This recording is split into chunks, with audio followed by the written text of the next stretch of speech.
Hello, my name is Olivia. I'm Easton, and we're museum kids. Today we're going to be talking about something to do with William Faulkner. We don't know yet. Hi. This is Mr. Steve, and he's going to be telling me what we're doing here. Okay, hey you two, what we are looking at behind us is a red brick house, and this is not the birth house of William Faulkner, but it is the birth site. So right here on this corner, the famous author, Mr. William Faulkner, was born. Not in this house, but it was built a little later. Where is the house? It's gone. It was torn down in 1953. 1954, this home was built as a home for the preacher for the Presbyterian Church. So did he live here at any time of his life? William Faulkner, he never lived in this house. He lived in the house that was here before that.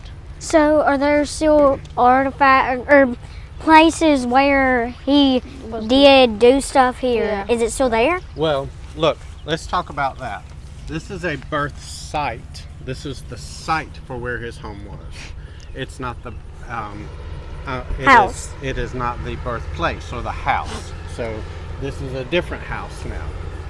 But it was built for the Presbyterian Church minister.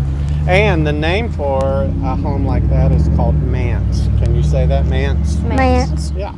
Some churches call it preacher's home or pastorium or other words, but this one is called the Manse. Does the museum own this? The museum owns this property and owns the home.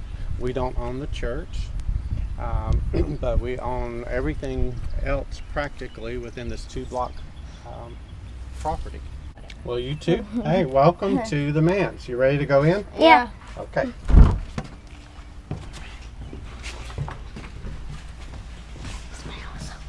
Right, yeah, it smells clean, doesn't it? Well, it's just been redone. I have something pretty neat to tell you that is not in this house, but it used to be in Mr. Faulkner's house, and it is now in the museum, in the library. Can you guess what it might be? His soldier.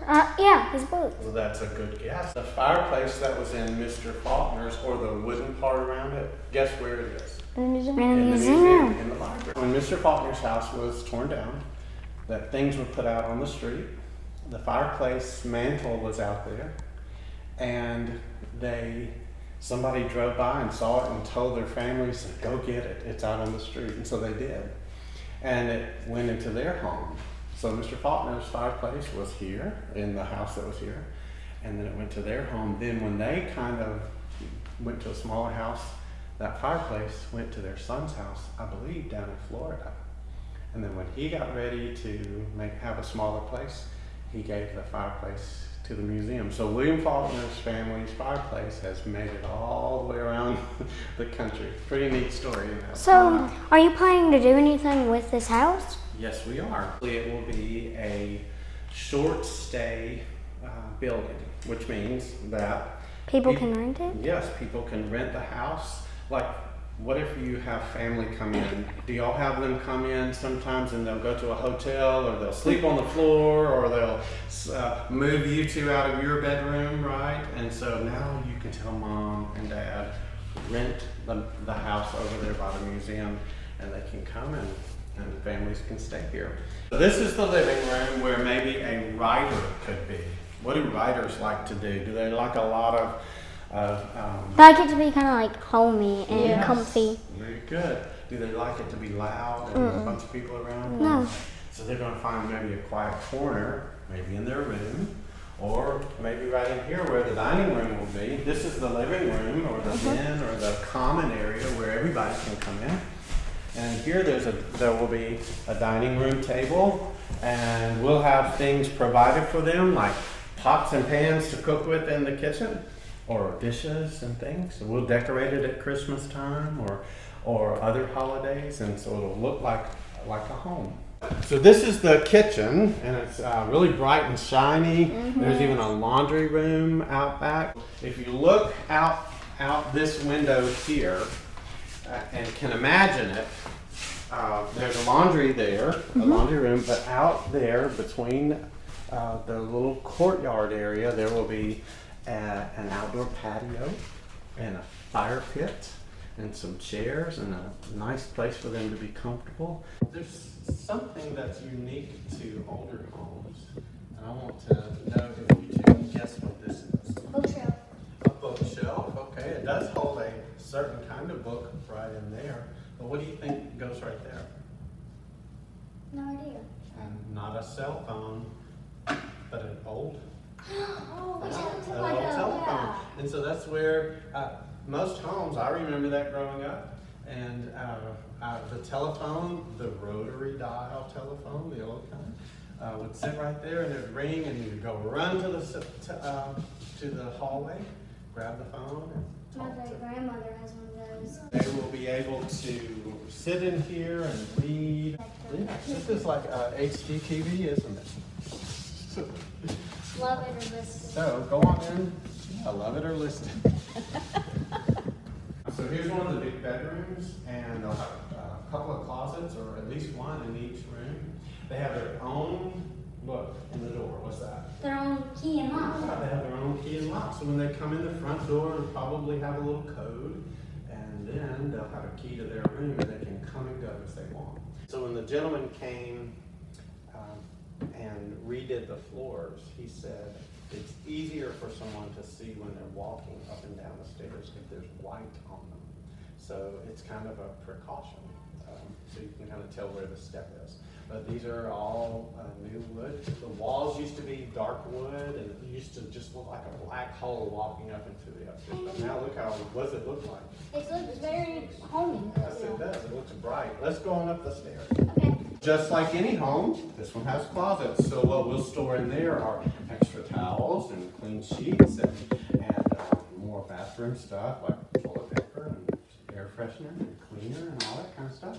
And then in these rooms up here, there are already a few items that they are using to decorate with. Oh, this is very pretty. Cool. So they got pictures and Pottery. and glassware and neat little statues and things to put in the room. There's another bath upstairs. Is this another closet? It is. It already has some Christmas decorations in it. This is a very roomy bathroom. Yes. Mm-hmm. And a bookshelf.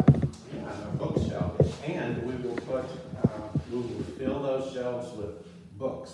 We already are collecting books for those shelves too. So, though it will really be just like a hotel room, only a lot more home-like. What do you think so far? I really like it. It really does feel like a home. I think it's somewhere where you could be very comfortable, especially if you were wanting to come somewhere for stay for a while, and you really didn't have anywhere to stay for all of your family. You really have a lot of extra bedrooms. This would be a very nice place to stay. Or if you have cousins visiting from somewhere and they have a large family.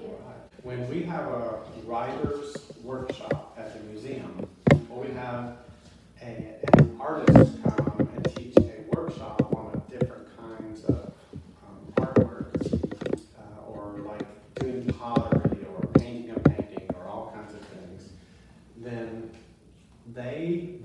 the writer who's doing the workshop can stay here. And we have a place for them to stay. The museum can host them in this home. They can go over to the museum each morning, teach the workshop, come back. But also, maybe some of the people who are coming to the workshop, what do they do here? Stay here for a night too. Yes, exactly. So hopefully we'll always have this home, this short stay place full of people. So all of the incomes from this place is going towards the museum? Yes, it will. It will. We'll do that. Very good. Very good question. I'm Easton, and we went to the first site of Royal Faulkner. I'm Olivia, and we're museum kids.